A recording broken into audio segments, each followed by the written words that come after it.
அப்படின்னு சொல்றேன். சொன்ன உடனே இவர் சொன்னாரு, நீ ஓலையை வச்சாலும் எதுனாலும் நான் விட மாட்டேன். இந்த பாருங்க பெரியவங்க, நீங்க எல்லாம் நேரத்தை சொல்ல மாட்டேங்க, நான் வச்சிருந்த ஓலையை கிழிச்சு போட்டான், நீங்க எல்லாரும் நான் சொல்ல நம்ப மாட்டீங்களேன்னு கேட்டேன். உடனே இவர், என்ன ரொம்ப சத்தப்படுங்க, நீ என்ன பித்தனா, வைத்தியக்காரனா, பேயனா அப்படிலாம் திட்டுனா.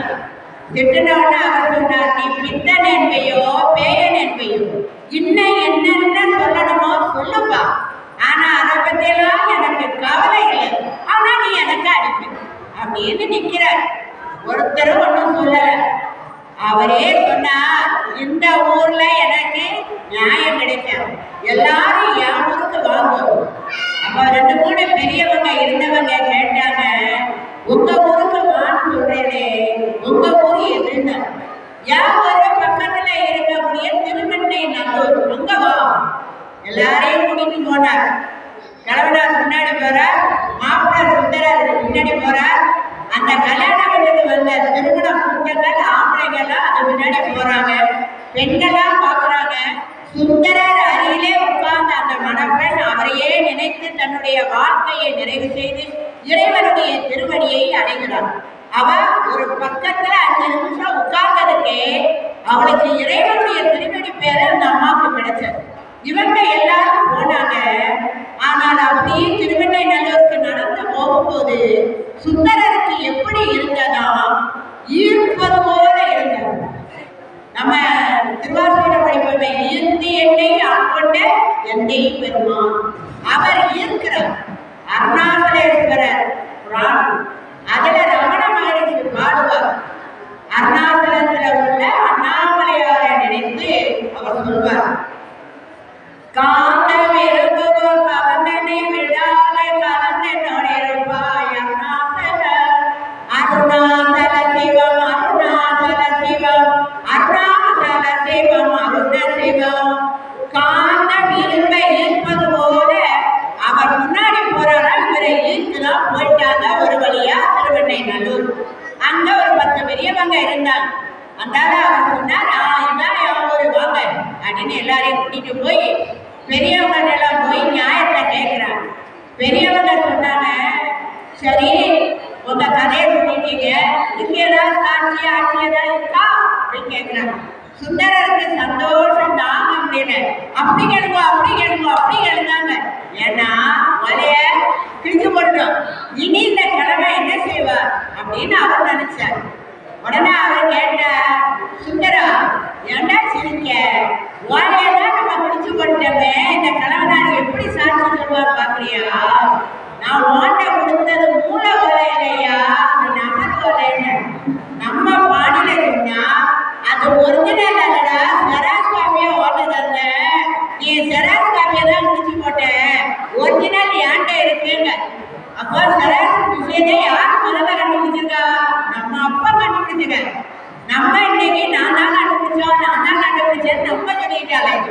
ஆனா சுந்தரனுடைய வாழ்க்கை வரலாற்றிலே தற்கால் கொண்ட பிராணத்திலே மூல ஓலை ஏன்ட்ட இருக்குடா, நீ வச்ச நகல்ன. அப்ப செராசு விஷயம்னா அவர் கண்டுபிடிச்சு கொடுத்தா சுந்தரருக்கு துணிவாக உடனே வாசி பார்த்துட்டு, ஆமா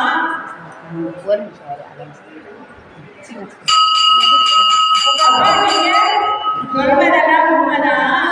அப்ப இந்த போல அவர் எழுத கரெக்டே, அதனால நீ அவருக்கு அடிமை என்று சொல்கிறார்கள்.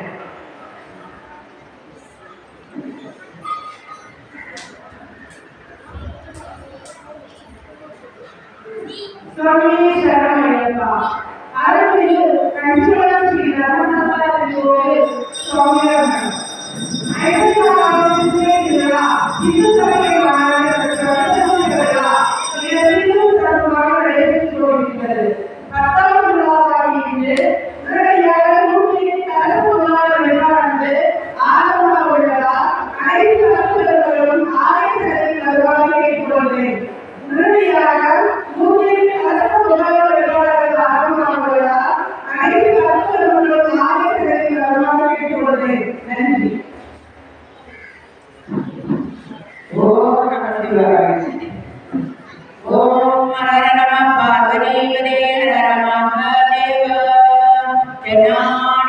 சிவனே போற்றி, நாட்டவர்க்கும் இறைவா போற்றி. உடனே அந்த ஓலையை வாங்கி எல்லாரும் பார்த்தாங்க. சுந்தரா, அவர் சொல்வது சரிதான், நீ அவருக்கு அடிமை, இது உங்க தாத்தா கையெழுத்துதான் பாரு அப்படின்னு சொல்றாங்க. அவெல்லாம் சொன்னா, இவன் அவன் தாத்தாவே பார்த்ததில்லை, தாத்தா கையெழுத்து இவனுக்கு எப்படி தெரியும் அப்படின்னு சொல்றாங்க. அப்போ இன்னும் ஒண்ணு ஏதாவது தாத்தா எழுதுனது இருக்கும்ல, அதை கொண்டு வந்து இங்க வச்சு சரி பாருங்க. அதை கொண்டு வந்து பார்த்தார்கள். அச்சு அசலா தாத்தாவுடைய கையெழுத்து தான். சரிப்பா, நீ அவருக்கு அடிமை என்பது ப்ரூவ் ஆயிட்டு, எனவே நீ அவர் என்ன சொல்றாரோ அதை கேளு அப்படின்னு திருவெண்ணை நல்லூர்ல தீர்ப்பு கொடுத்துட்டாங்க. கொடுத்துட்டு இந்த பெரியவங்கெல்லாம் கேட்டாங்க, இந்த தீர்ப்பு கிடைக்காது, என் நாட்டுக்கு வான்னு திருவெண்ணை நல்லூருக்கு கூட்டிட்டு வந்திருக்கேன், உங்க வீடு இங்க எங்க இருக்கு? நாங்களும் 50-60 வருஷமா இந்த ஊர்ல தான் வாழ்ந்தோம், ஒரு நாள் கூட உங்களை நான் பார்த்ததே இல்லையே அப்படின்னு கேட்கிறாங்க. அப்ப பெரியவர் சொல்றா, எனக்கு உங்களையெல்லாம் தெரியும், ஆனா உங்களுக்கெல்லாம் தான் என்னைய தெரியல. எங்க வீடு எங்க இருக்குன்னு பார்க்கணுமா? வாங்க, எங்க வீடு இந்த ஊர்ல நடுவுல இருக்கு, வா அப்படின்னு நேரம் கூட்டிட்டு வந்தாங்க. கூட்டிட்டு வந்தா எங்க வந்தாங்கன்னா, திருவெண்ணை நல்லூர் திருக்கோயிலுக்குள்ள வர வந்தவர் நேரா கருவறைக்கு உள்ள போனார். லிங்க திருமணியோடு ஐக்கியமானான். எப்படி இருந்திருக்கும்? இறைவா, நீயா வந்து கல்யாணத்தை நடத்தாம கொண்ட அப்படின்னு கதறதாங்க. சுந்தரர் அதற்கு மேல கண்ணீர் விடுதார். நீயாப்பா வந்த அப்படின்னு அழுது நிற்கிறார். அந்த நேரத்துல சிவபெருமான் ரிஷப வாகனத்துல காட்சி கொடுத்து அர்ச்சனை பாட்டே ஆகும், அதனால் சொற்றவிடார் என்னை பாடுக என்று அவர் சொல்கிறார். தூமரை பாடக்கூடிய வாயானாகிய அந்த இறைவன் சொல்கிறார், அர்ச்சனை பாட்டு, அதனால் சொற்றவிடார் என்னை பாடு. உடனே அவர் பாட ஆரம்பிக்கிறார். இறைவனை அழுது நிற்கிறார். இறைவனை கேட்கிறார், இறைவா, உன் புகழை நான் எப்படி பாடுவேன்? வேதங்களும் முனிவர்களும் யோகிகளும் ஞானிகளும் சித்த புருஷர்களும் உசிமே தாமதத்தும் காண முடியாததான உந்தன் பெருமையை நான் எப்படியப்பா பாடுவேன் அப்படின்னு அழுது நிற்கிறார். அந்த நேரத்தில் இறைவன் சொன்னார், நீ கூறியது போல நான் கற்றால் போல வந்தேன். அப்பொழுது என்னை பித்தன் என்றும் பேயன் என்றும் விதத்தினாய், பித்தா என்பதை முதல் வார்த்தையாக கொண்டு பாடு அப்படின்னு சொல்ற. அந்த நேரத்துல நமக்கு திருமுறை 7ஆம் திருமுறை ஆகிய அந்த திருமுறை முதல் பாடல அந்த மாப்பிள கோலத்தோடு அந்த மணமகன் நின்று நமக்கு பாடிய பாடல் 7ஆம் திருமுறை.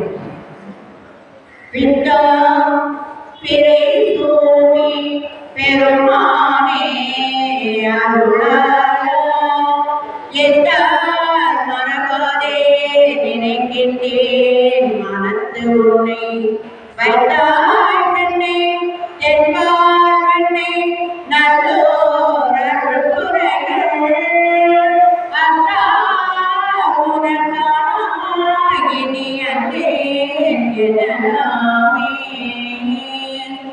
என்று 10 பாடல்கள் பாடி அந்த முதல் படிகத்தை திருவெண்ணை நல்லூர் கோயில்ல நின்றபடி ரிஷபவாகன இறைவனை பார்த்து பாடினார்.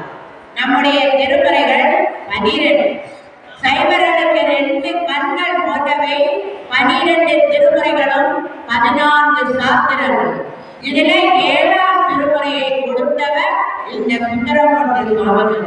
நம்ம ஒட்டுமொத்தமா 7ஐயும் தேவாரம் சொல்றோம். ஆனா 7 தேவாரம் அல்ல. முதலில் உள்ள 3 திருமுறை ஞானசம்பந்த பெருமான் பாடியது, அதற்கு திரு கடை காப்பு என்று வரும். அடுத்து 4ஆம் திருமுறை நாவுக்கரச பெருமானுடைய பாடல், அது தேவாரம்.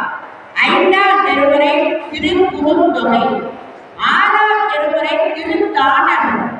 7வது திருமுறை சுந்தரமூர்த்தி சுவாமிகளுடைய அந்த தேவாரத்துக்கு திருப்பாட்டு என்று வரும். அடுத்து 8ஆம் திருமுறை மாணிக்கவாசகர் அருளிய திருவாசகம். அந்த திருவாசகம் இறைவன் மாணிக்கவாசகர் சொல்ல சொல்ல தன் கைமறந்த எழுதி கொடுத்த அற்புதமான பாடல் அது திருவாசகம். அந்த திருவாசகத்திற்கு உருவா